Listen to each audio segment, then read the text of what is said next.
Welcome to Retire with Purpose. And today we have a very special guest. Todd Tresidder is with us with financialmentor.com. Todd's going to share with us some really insightful advice. And I think we really want to start digging into where Todd is today and how he got there. So Todd, first of all, welcome to the podcast. We're excited to have you. Thanks, Casey. Thanks for having me on the show. Well, and this is the second time around we've attempted this interview, so hopefully we get rid of our technical difficulties here today. And you're in a lot better shape than you were last time we got together.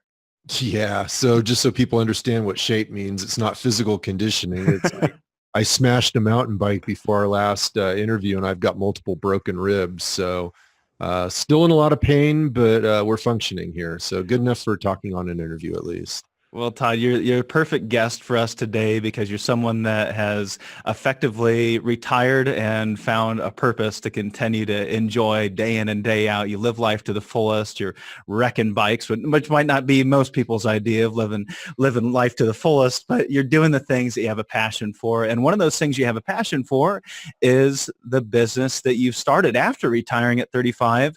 You got into this coaching program and something called Financial Mentor. And I think it's really unique to the financial industry, what you're doing. And it's good to offer people the background and what they're going to hear here, because I think one of the neat things that they get here is they get someone with a lot of financial experience actually coming from the hedge fund industry and now offering financial guidance and coaching. And I think that's very powerful because you're coming at it in an impartial way where you don't get swayed by commissions and compensation and things that often people get concerned about. So just offer us a little bit of background, how you got to where you're at today and what Financial Mentor is all about. Yeah, so I built my wealth in the hedge fund industry, as you alluded to. And for those that don't know what hedge funds are, they're skill-based investments. So the idea is that normally there's passive investments where you're dependent upon market return, what the market does for your returns. Market goes up, you make money. Market goes down, you lose money. In the hedge fund business, it's a skill-based strategy where you can make money in up markets, down markets. You can lose money in up markets and down markets. It's a function of the skill of the investment advisor.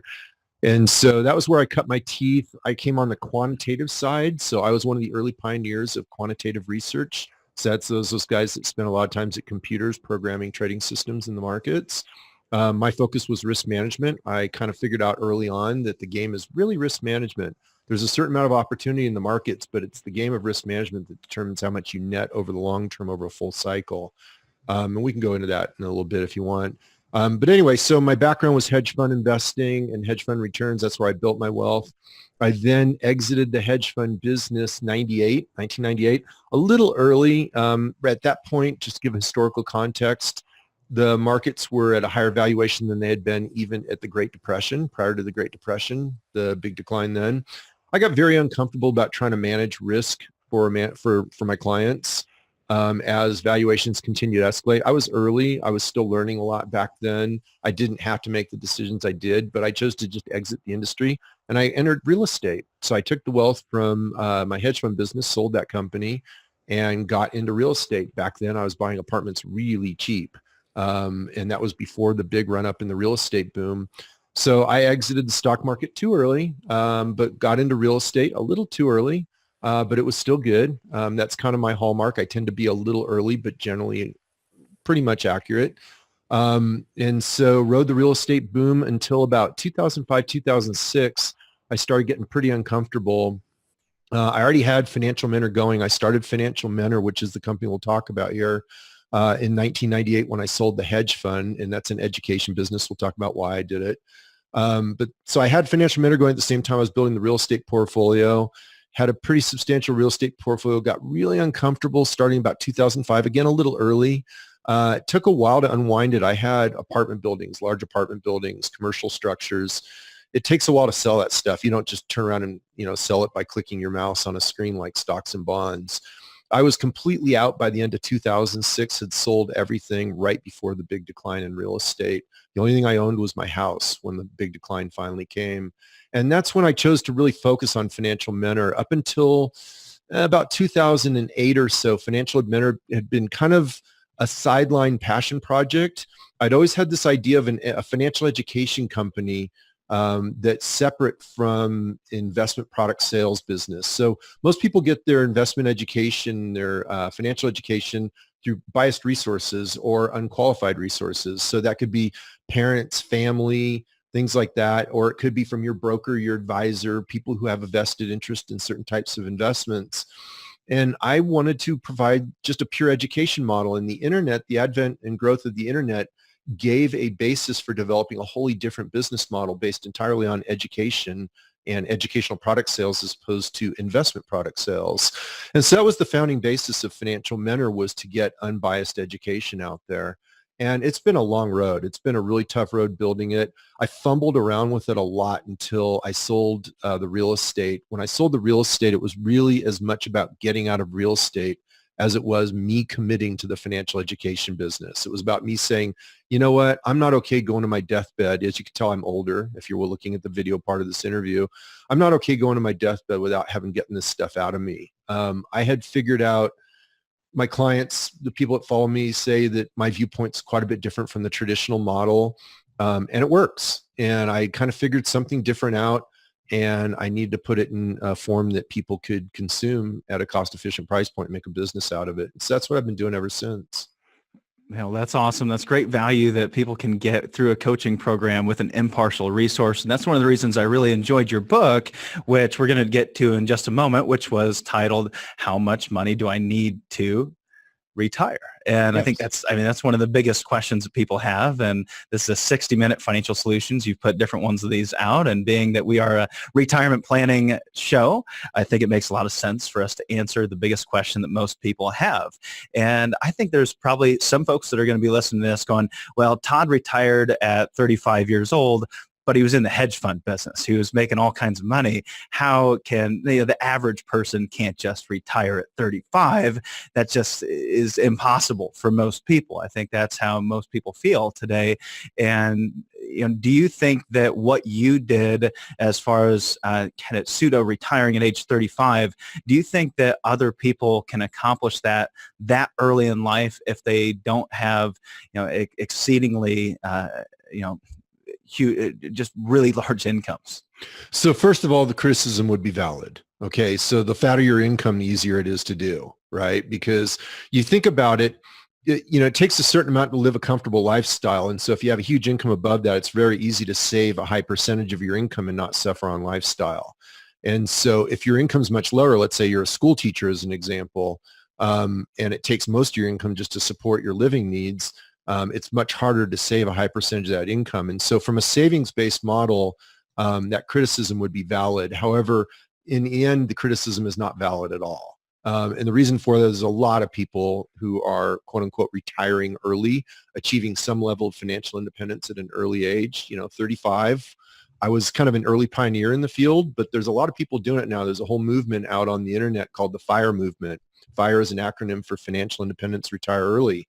And there's a lot of people pursuing these goals, and they're succeeding.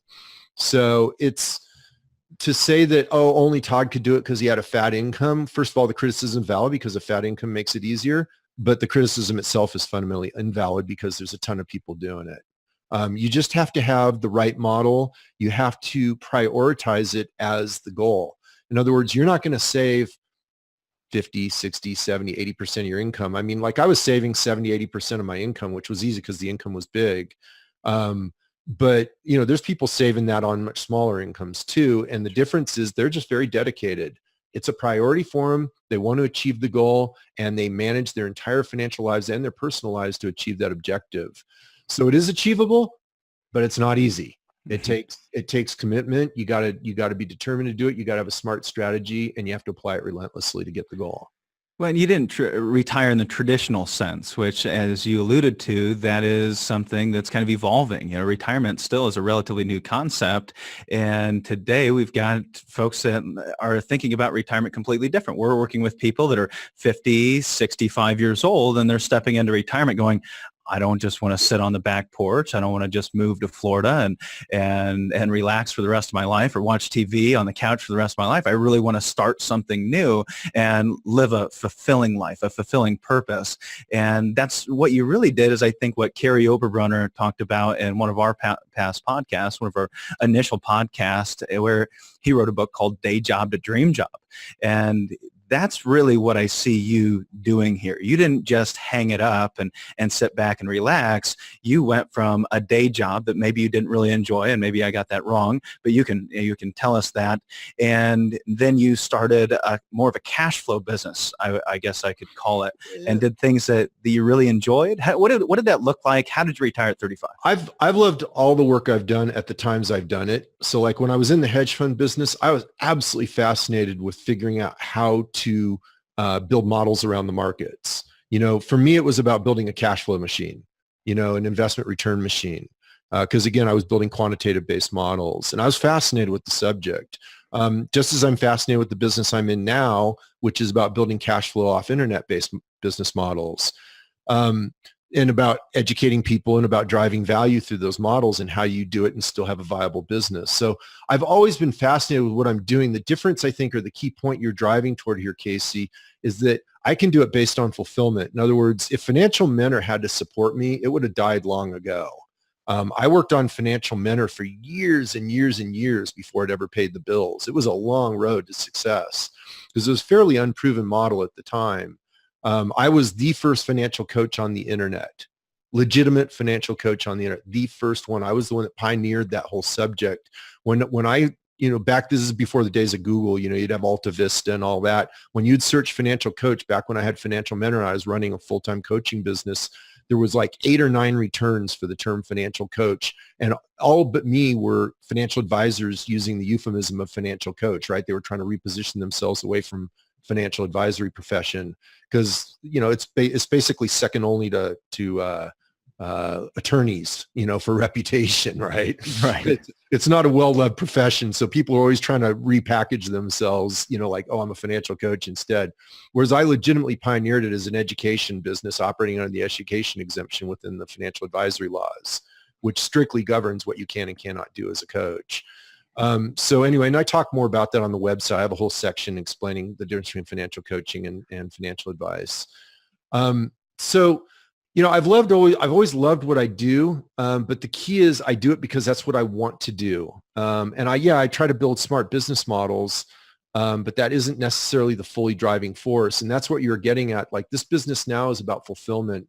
And I think that's one of the big myths in retirement is people think it's about the pro leisure circuit. Like, when you're work a day, working your butt off and life's hard and you get 2 weeks of vacation, you think that retirement is like this endless vacation, like you're just going to hang it up for a lifetime and it's going to be like that 2-week break. And it's not. That's why people, when they retire within about 6 months, that honeymoon period, 6 months to a year, suddenly it gets old and they get listless and they don't know what to do. And they want to take on different responsibilities and stuff. And so people will say, well, Todd, you're building a business and you're not retired. And the answer is that's true, depending on how you define retirement. I think retirement is just a misnomer and we need to retire that term. What it is, there's really, in traditional models, there's 4 stages to life, right? There's birth, school, work, death, right? You're born, you go to school, you develop a career, you work, and then eventually you die. And so what I'm trying to do is I'm trying to develop a model here, pursue a model where you insert fulfillment. And so you still go through birth, school, and work, right? Because you have to go through birth and then school to develop your knowledge and then work a career to get your financial base underneath you. Once you have your financial base, then I advocate pursuing fulfillment as a career choice where it's not driven as much by money. You still have to be financially responsible, but because you've already developed your base, you've got your home, you've got your cars, you've got your basic assets, you got your basic consumer items. Control your spending and focus on the fulfillment of your life and how your career contributes to that fulfillment as that next stage of life. And what that does is that radically changes the math of retirement because now your money has many, many more years to compound while you're in that fulfillment stage. And it has far fewer years where it has to pay the bills in those final years before you decline into old age and dependence. And so it's a completely different model. It has different math. It requires far less assets and you can hit it much faster and you can spend many more years in a fulfilling lifestyle.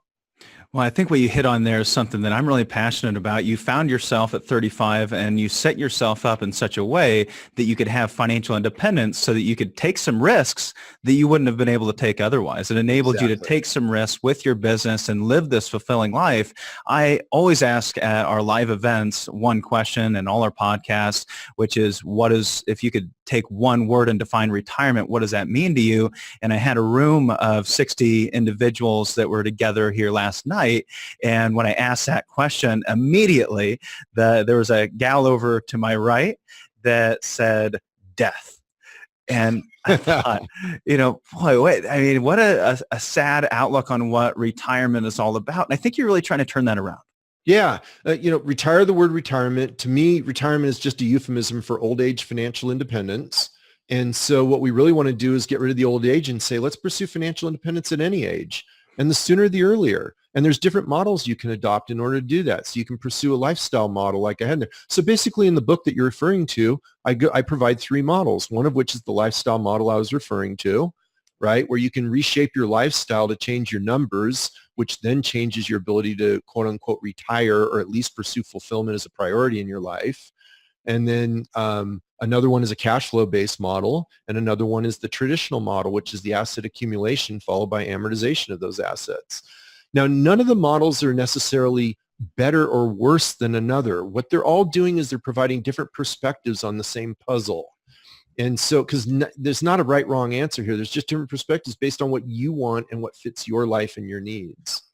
Well, I think what you said there really illustrates your unbiased approach to retirement planning, where it seems most advisors or most brokers or most financial educators, for that matter, say, well, everybody needs to be doing this. And that's just not the case, because we all have our own investor DNA, if you will, and our own retirement DNA, which is also going to lead us down a different path. And so I'm going to jump in for a sec, Casey. Yeah. That's a word that's getting used on my teaching more and more and more now, is nuance. In other words, I'm bringing nuance to the discussion where normally this discussion is polarized. It's black and white. Like, oh, you're supposed to have 80% of your income before your retirement, right? There'll be these black and white things. And I'm coming back and I've worked with a lot of clients. I coached for over a decade one-on-one. And the thing about coaching one-on-one is that your stuff has to work. People aren't going to pay you month in and month out a bill to work with them unless they're getting value, right? And so it has to work, and it has to work for everybody that comes to you. You can't just throw out these platitudes and think that people are going to keep coming back for more. It has to deliver value. And so I've developed a very nuanced approach, recognizing there's a lot of subtleties to this. There's many different life situations. There's many different needs, and there's 3 asset classes to work with. And if you think you're just going to lay down rules of thumb and it's going to work, it's naive. Yeah. Well, let's get to some of those models. And I think we can start by talking a little bit about the model you use to overcome some of the most common concerns that retirees have. And, for most people, I mean, they've done study after study, and they always find, well, the number one concern about retirees over death is running out of money. Mm-hmm. And that equation largely comes down to life expectancy. If we know exactly when we're going to die, then we know exactly how much money we need for retirement, and the equation becomes very simple. And so finding financial independence at 35, you go, boy, I could live to 100. I could live to 110, right?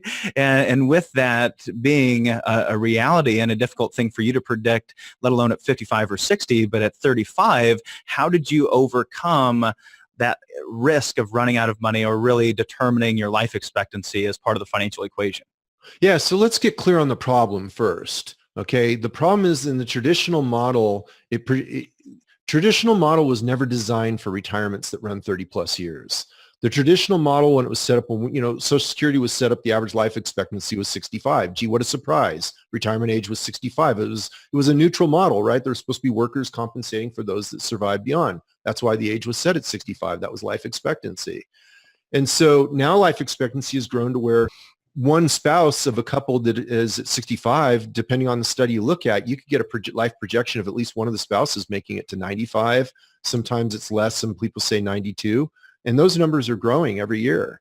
And so, you're looking at 30 plus year retirements, and the traditional model was never designed to accommodate that. Then you take somebody like me who's trying to quote unquote be financially independent or retire at 35, and you're looking at a projection which makes the model completely unstable.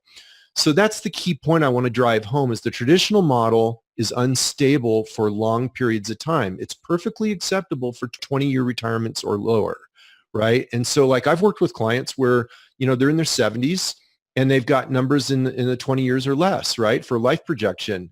And I'll say, gosh, the traditional model's fine. Let's keep it simple, right? What would you define as a traditional model, just for our listeners? The traditional model is what you hear everywhere, right? Where it's, I'm going to build this diversified pool of paper assets, stocks, bonds, mutual funds, ETFs. You build this diversified pool of assets, you acquire it, you grow the mountain of assets, and then you hit this magical day of retirement, and then you begin the amortization equation, which anybody who's had a mortgage is familiar with. You start spending down those assets. And there's a variety of rules for that. You've got the 4% rule is the most common as guidelines for how you can spend down those assets and try not to run out of money. And so that's the traditional model. It's an asset accumulation, asset amortization model where you build the mountain and then you amortize the mountain of assets. And then there's alternative models that I teach, like the lifestyle model and the cash flow based model. The problem with the traditional model or an amortization based model is it's unstable over longer periods of time. Now that's going to be intuitive to most people when they think of their mortgage. When you have a 30-year mortgage, those first payments, the amount that goes to principal is very, very tiny, right? And so it's the same thing when you're trying to retire and you've got a time horizon of 30 plus years. The amount you can amortize from the assets is so tiny that it's just not a stable equation, because if you get it just slightly wrong in any of the variables that go into that equation, which include, and we'll go into them probably in this discussion, things like inflation, investment rate of return, life expectancy, cost of living, all these things that you're going to go through that's part of this model, any slight variation can completely overturn the model. It can make you need 2, 3, 4 times as much money, or half or a quarter as much money as you thought, depending on how you vary the assumptions.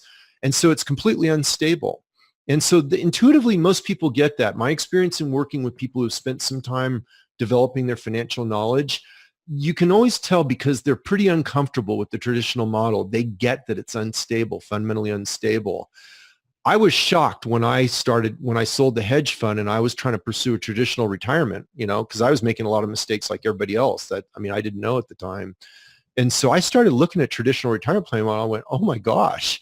If this is the rocket science of the industry, is it the best the industry can do? I had spent, 12 years developing trading systems. So I understood what created a stable model versus what created an unstable model. And I looked at all the dependencies in the model. I went, no way. There has to be a better way. And that's ultimately what resulted in that book. And the method, just expound a little bit on the method that you've utilized in order for you to eliminate some of these concerns of inflation and life expectancy and things like that. Well, the no-brainer model, but it's a harder one to achieve, but it's extremely stable as a cash flow-based model. So it's fundamentally different, right? So in a traditional model, you're trying to grow a pile of assets. So your focus is growth. Whereas in a cash flow-based model, what you're trying to do is grow a pile of cash flow. And so you're focusing on the cash flow of the assets as opposed to the growth rate of the assets. And that's fundamentally different. And that opens up different asset classes as a priority. So typically once people start to focus on cash flow, they start looking at independently owned real estate or directly owned real estate, or they're looking at business entrepreneurship. Now there's reasons those two asset classes start bubbling to the top. They have both leverage and tax advantages, and they lend themselves towards converting towards cash flow much better than a traditional paper asset portfolio. Mm-hmm. They produce higher yields of cash flow for any given equity level. And so it sounds like it's a little subtlety. It sounds like, oh, cash flow based model. Okay, so cash flow based model is defined as your passive income from your assets exceeds your spending level in retirement, right? When you do that, you're infinitely wealthy. And so that would be the definition of it. And you think, well, that's not a big deal, right? I could have dividend paying stocks and still use a paper asset portfolio and achieve it. And that would be correct. But when you really start digging behind, get under the covers, if you will, look under the hood, you start looking at things a little bit more differently, and you start realizing that traditional paper assets are not a priority and they play a different role in a plan based on cash flow.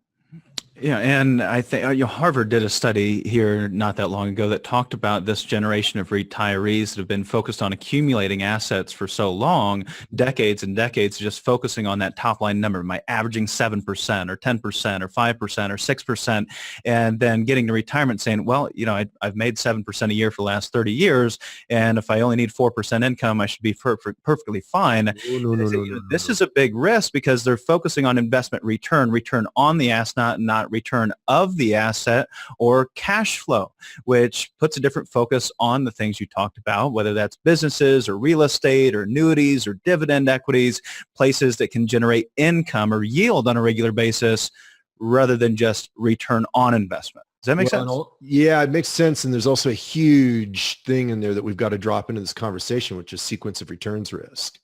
Right. So you can have an average return like you're quoting of 7 or 8%, but you can't spend anywhere near that. That was actually a mistake that was so common before the Trinity study. It was Peter Lynch, no less, made the same mistake. He was saying, well, stock returns 7, 8%, you can spend 7, 8% in retirement, and it's just not true. And that's because of sequence returns risk. There's a volatility effect in the portfolio that lowers the amount you can spend relative to the average return of the portfolio. And so this is well documented. Anybody can look it up on the internet, sequence of returns risk, and study the issue. And that's one of the reasons why alternative assets and different strategies can be applied so effectively, is because when you bring them in, you diversify at a fundamental level and it affects the sequence of returns risk favorably. So for example, let's make it specific since I'm kind of talking ethereal here. Let's say you have an apartment building and it throws off $10,000 a month in excess cash flow. Rents exceed expenses and mortgage payments. And so you've got this $10,000 a month coming out. And let's say you spend $10,000 a month. That's a very different situation. And you've got a paper asset portfolio behind that. When you hit a drawdown period and a negative performance period for your portfolio, the nice thing is you don't have to draw down those assets through spending because you've got cash flow from your other assets. In addition, the real estate won't necessarily correlate with the stock market. It did in the 2008, 2009 decline, but that was unusual. Usually real estate won't correlate directly with the stock market in a decline. That was because the real estate was the driver in the decline in 2008, 2009. And so when you diversify fundamentally by asset type and source of return, you can stabilize your sequence of returns risk. And so you're diversifying at a fundamental level, and that completely changes what you can spend out of your portfolio and how stable and safe your portfolio is. Well, let me get this right. I don't hear you necessarily advocating that all of your income should come from real estate. Let's just convert your IRAs and other piece of these assets into an apartment building that's going to kick out $10,000 a month and take care of all your needs, because we know that's still not guaranteed. We don't know that income's going to be there forever.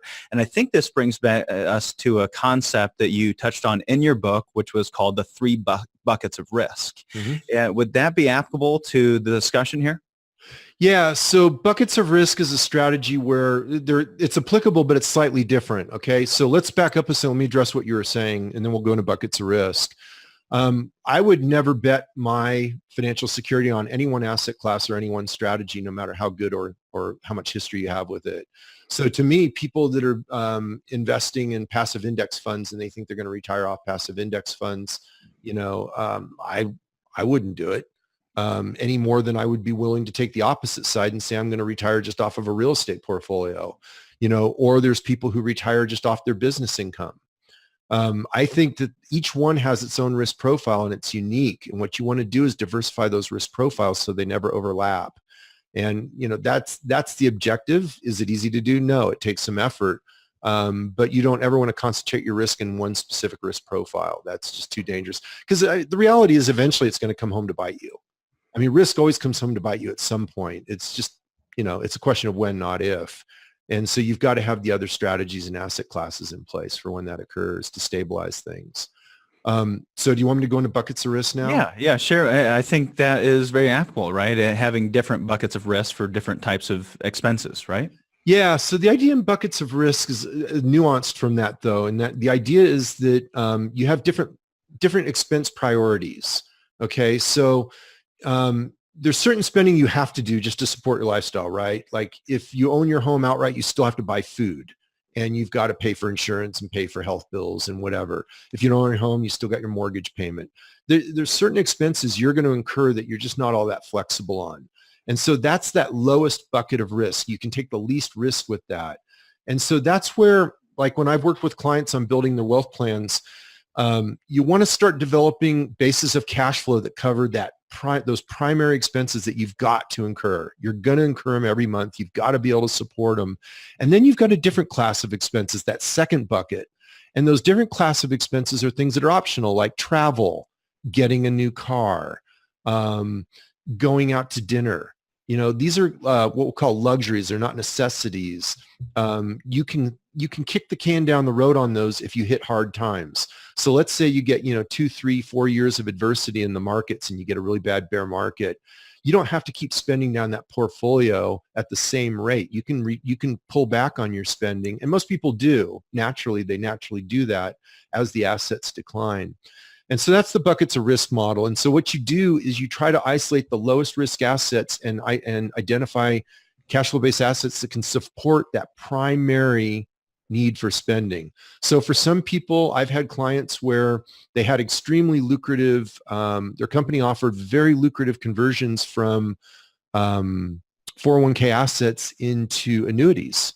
Unusual. I mean, I can think of some companies out in California that were doing that, and the numbers were unusual, as I said. And so it made sense to convert a certain amount of their wealth plan over to those annuities that supported that primary bucket of risk. And that changed their plan entirely. I've had clients that, they live in high return real estate areas, Texas, places that are, better cash flow for what you spend for the real estate as contrasted with premium markets like New York or California.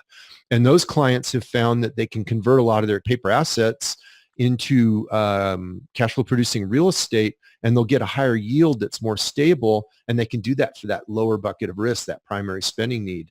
And so what they'll do is they'll buy real estate like an inflation adjusting bond. So they might buy, let's say, 2 fourplexes. So let's just make up some theoretical numbers. Let's say that they spend $6,000 a month. And so they have these apartments that rent for $1,000 a month. So let's say they buy 2 fourplexes and they own them free and clear. $8,000 a month net of taxes, insurance, and expenses. Maybe they're netting $6,000 a month on the rental on that. That supports their base level spending, and then their paper assets are optional, and they're trying to compound those in the background.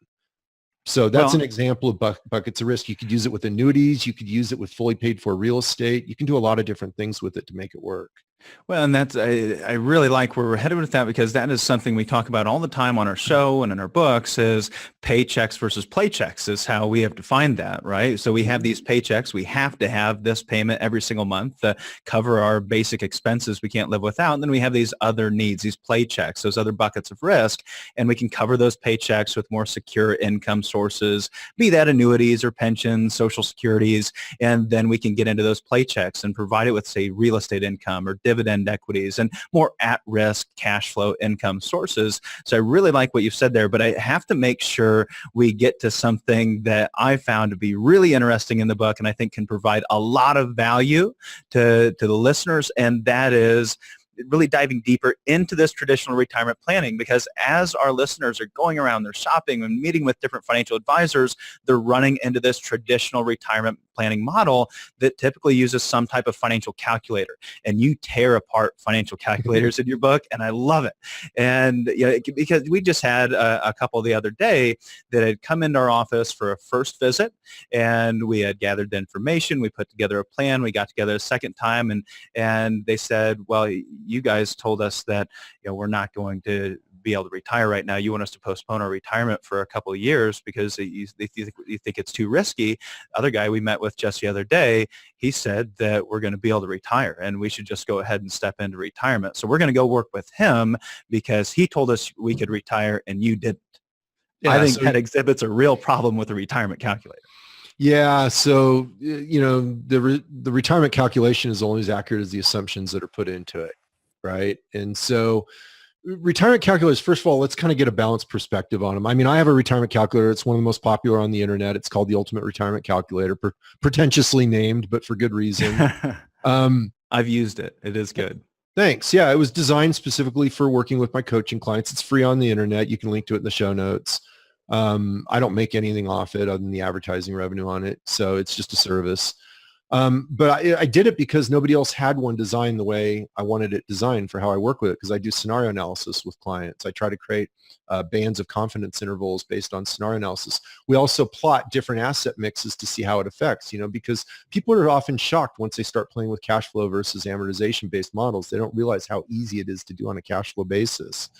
And so I developed the calculator for easy modeling.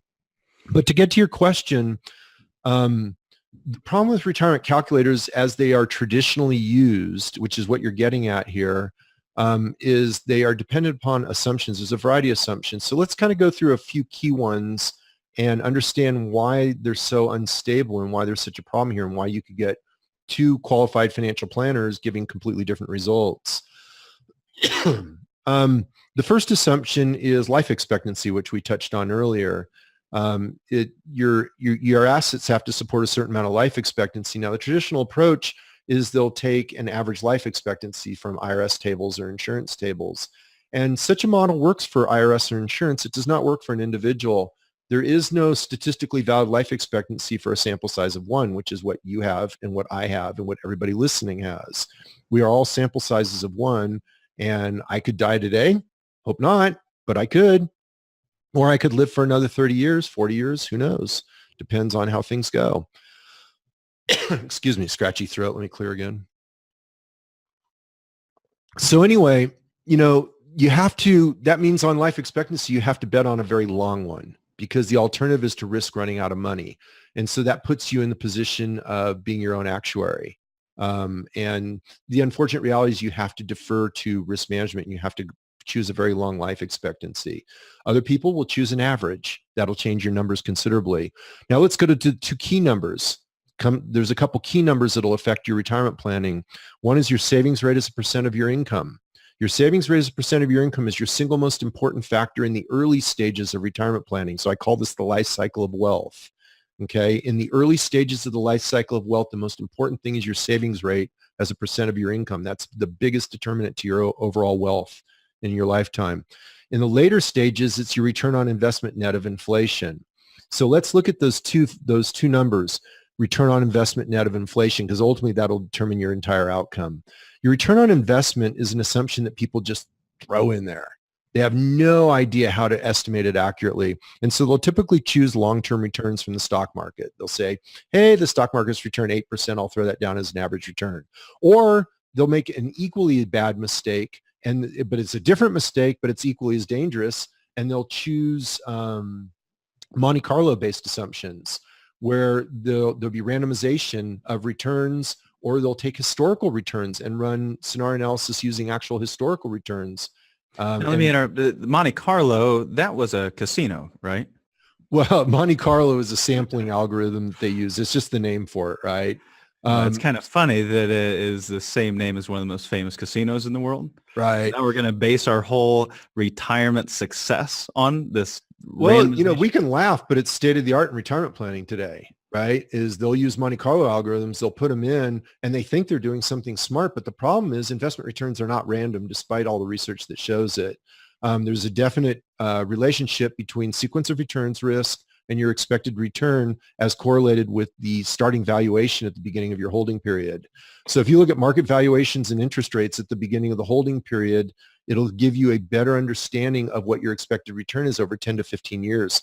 Now that's a key number, 10 to 15 years, because 10 to 15 years is all you really have.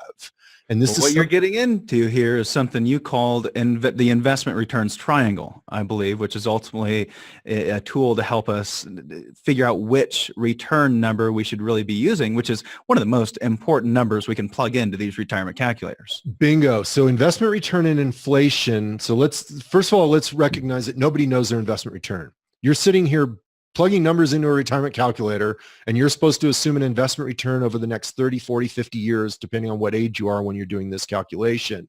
Good luck. I mean, nobody can guesstimate their investment return for next year, not to mention over the next 30, 40, 50 years. And if you think you can just throw an average number in, you are wrong, because I'll go into this in a second if you want to prompt me later on, which is you're really dealing with a series of 15-year returns. You are not dealing with the 30-year return. And I'll explain why in a little bit. And so The other big number is your inflation rate. Your inflation rate you're putting in there. Most people will just take a historical inflation rate again, right? Because what else are they going to do? Right? There's no other real answer. And so they'll take like 3% because that's the long-term historical return. There's huge differences in inflation rates, both internationally as well as domestically. We had, I forget what the number is for in the 60s and 70s, but it was higher. It was like, what, 7% or 8% or something at one point, inflation rate. People can go figure it out and look it up. I don't have it off the top of my head, but it's much higher. And there's inflation rates that are negative, right? We had deflation at periods of time. So people will throw in this long-term projection of inflation rate as if we can realistically expect that the past is going to be the future. The past is not the future. The government finances are radically different now than they were when that 3% inflation rate was created. Here's the funny thing though, that's a key number. Your investment return net of inflation. Not only can you not get either side accurately, but it's the net of the two that determines your financial outcome in life. And so if you think you're going to get it accurate within 1 or 2 percentage points, you're not. If you do, it's just pure luck. It's like throwing a dart, right? And so what'll happen is that number compounds. That's why it's a key number. It's a compounded number. It compounds over time within the calculator. And that's why it produces such a huge difference in results. And that's why it's a key number in the calculation. So expand a little bit on this investment returns triangle. I found it to be a really interesting topic because I think everybody, as they're stepping into retirement, they're going, well, what's an appropriate number? And today it's really being called into question if we can still use these historical rates as investment returns year over year. If we look at long-term averages versus the last, say, 10, 15, 20 years, they have been falling. So what's the right number and how do you arrive at it? I found your method there to be really interesting, and maybe you can cover those 15-year returns and why we should be focusing on that there. Yeah. So what happens is 30-year returns do revert to the mean, which is kind of technical terminology for you do get average returns running out towards 7%, 8%, depending on exactly how you crunch the numbers, whether you include dividends, net inflation, all the different stuff, right? So the numbers that are often quoted are not wrong. Okay. And what happens is they're measured over multiple market cycles to get that average return. The reason those exist is simple, right? Your long-term return from holding stocks is dividends plus economic growth plus or minus change in market valuation. Now, dividends are determined at the point that you begin your investment holding period, right? Because you're going to invest at whatever dividend level you've got. And then growth is surprisingly relatively constant. And I'm using growth loosely. It could be defined growth in economic growth, growth in corporate earnings. They're all correlated. If you look at the research, they're all correlated. So I just loosely use the term economic growth, right? But all those numbers are correlated and they come out pretty close and they're remarkably stable over time. So we'll treat growth as a constant, even through up and down markets, it's remarkably stable. And so the big thing, the tail that wags the dog is the plus or minus change in market valuations. Well, plus or minus change in market valuations is what causes all the short-term volatility in investment returns, right? That's why you can be up 50% one year and down 50% another year, up 30 or down 10 or up 20. You get this long-term return, but the number of years that you get a return that's actually close to the long-term return is very small. Usually you're way higher or way lower, and the long-term return is an average of all this volatility that you get in stock market returns. And so what's funny though, what's interesting is that valuation is highly correlated, not a predictor. Okay, there's not a cause and effect, but there is a reason why it works. Valuation's highly correlated with your 7 to 15-year expected return from the stock market, just as interest rates are highly correlated with your expected return from bonds. Okay, because ultimately all you get is bonds as long as you hold them to maturity. All you get is the interest rate on the bond or the coupon. And so those two factors can pretty much tell you what your investment return would be for 7 to 15-year time horizons. Now, as it turns out, that's good enough. And the reason it's good enough is because all you really have in life is a series of 7 to 15-year time horizons, because that's where the sequence of returns risk kicks into play, is because when in retirement planning, the key factors are the final 10 years before retirement and the first 10 years after retirement. Also known as the retirement red zone. Yeah. And so what you've got is a series of these 7 to 15-year time horizons before retirement and after retirement that ultimately determine, the before retirement determines how many assets you'll have, right? What your mountain will accumulate to, and your 7 to 15 years after retirement determines what is the spending rate you can spend from that asset mountain. So you don't have a 30-year time horizon. You cannot average it. You've got series of 7 to 15-year numbers. Does that make Well, sense? Well, I can hear our listener right now sitting there driving down the road going, boy, he seems to know what's going to happen. So I'm going to have to ask you the question that everybody's thinking right now, which is, well, what are they going to be for the next 7 to 15 years? Yeah. How would I'll you give it. answer It's that negative. question? It's negative to low single digits. Now, and how would you say that? How would you come up with a number that says negative to single digits? What would be the factors that would make you come to that conclusion? You're at the extreme point in stock market valuations, and it depends on exactly the measure you use. The most common is CAPE, which is cyclical adjusted price earnings ratio. That's the most common. It's used most in academic research. It's pretty well proven. Everybody likes to naysay it, but most of the naysayers have been knocked down. It's pretty stable. You can use other measures too, though. You can use price book. You can use all kinds of different measures. They come up with pretty much the same conclusions, which is that you're in the top 5%, give or take, of historic valuations in the market. And so that means that you're going to be in the lowest decile of expected returns over the next 7 to 15 years. And similarly with bonds, as the other portion of a conventional asset allocation portfolio, you're at record low interest rates, and interest rates are rising. So the expected returns on bonds, if you hold a maturity, is the coupon. But again, that's just a nominal return. If you net out inflation, you'd be lucky to break even. Well, it sounds like today, given those facts, that you'd be a little concerned with following that traditional retirement model, maybe more so today than you might have been 10 or 15 years ago due to current market valuations and interest rates. Is that correct? Yeah, absolutely. Yeah. I think this is one of the single most difficult times to properly plan a retirement and to retire and be dependent upon assets that's existed historically. We are literally out of sample. I think I'll make a bold prediction here, and it's not really a prediction. It's really more mathematically driven, is we will probably see the first 20-year period of negative returns on the S&P 500 based on the 2000 top in the foreseeable future here. Go ahead. Well, we've covered a lot of really good information and things that I hope are really helpful to everyone. But you've had so much great experience, talking to so many people over the years, and we know the most important part of this equation, at least I believe, is probably not investment returns or inflation. These are all great things, but it really comes down to our expenses and how much we're actually going to spend in the first place, and that's how we kind of start basing this equation to come up with that magic number. And one of the things you alluded to in the book was we need to focus on our expenses, and by reducing those expenses, we might be able to greatly reduce what's known as the magic number.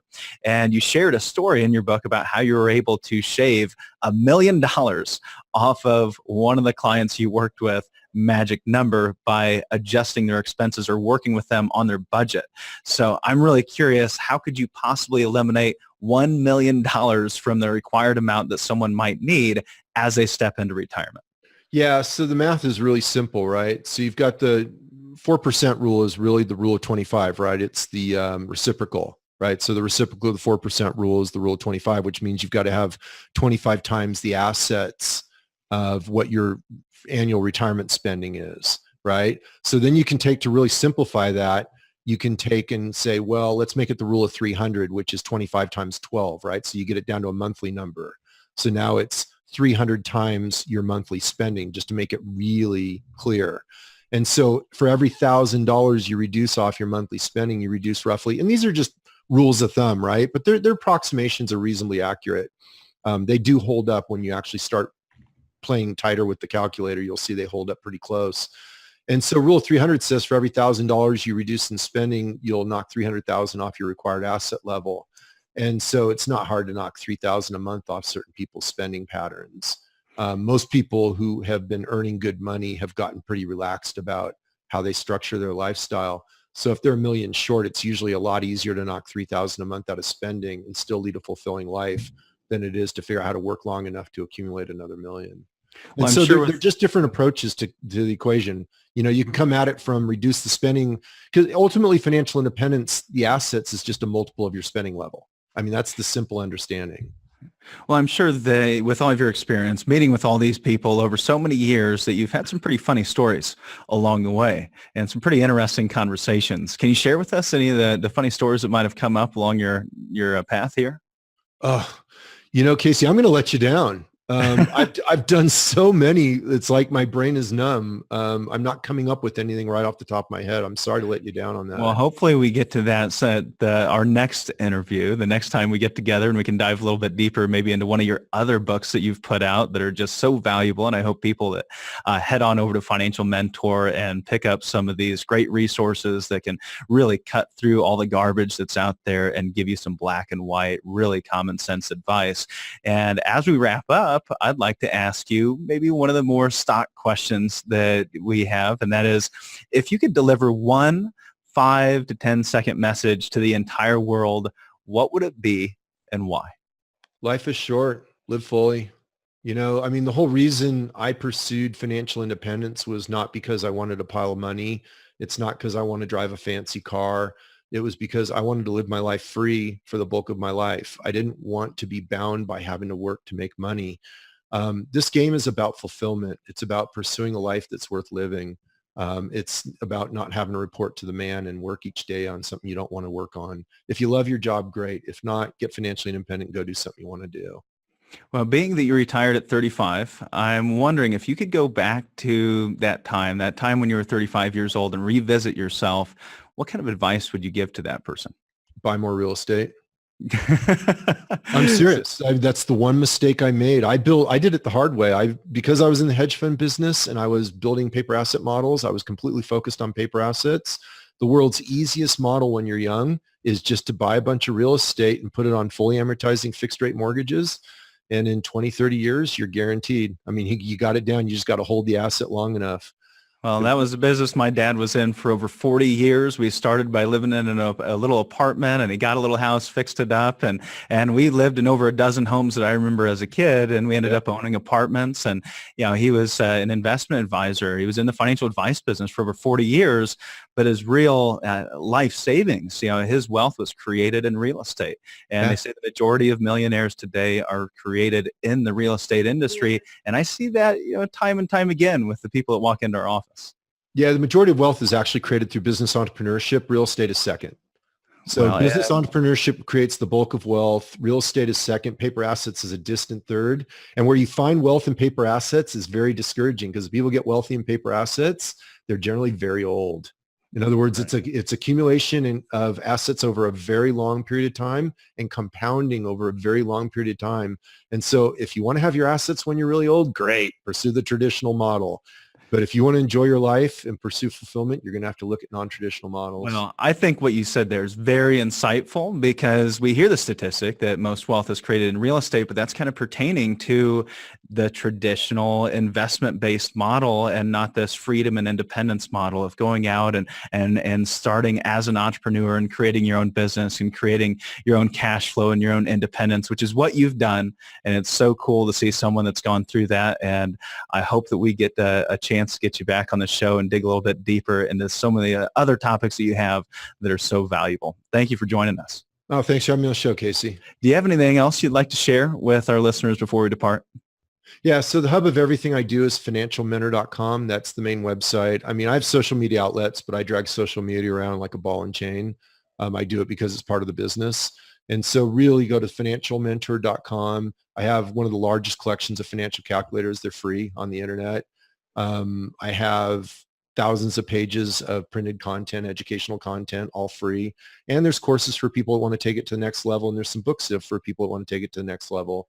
So it's up to you, but there's tons of free resources. Come on over and enjoy them. And I can contest that those are some awesome resources as I've dug into them myself. Thanks, Todd, for joining us, and we look forward to catching up with you again. Thank you, Casey.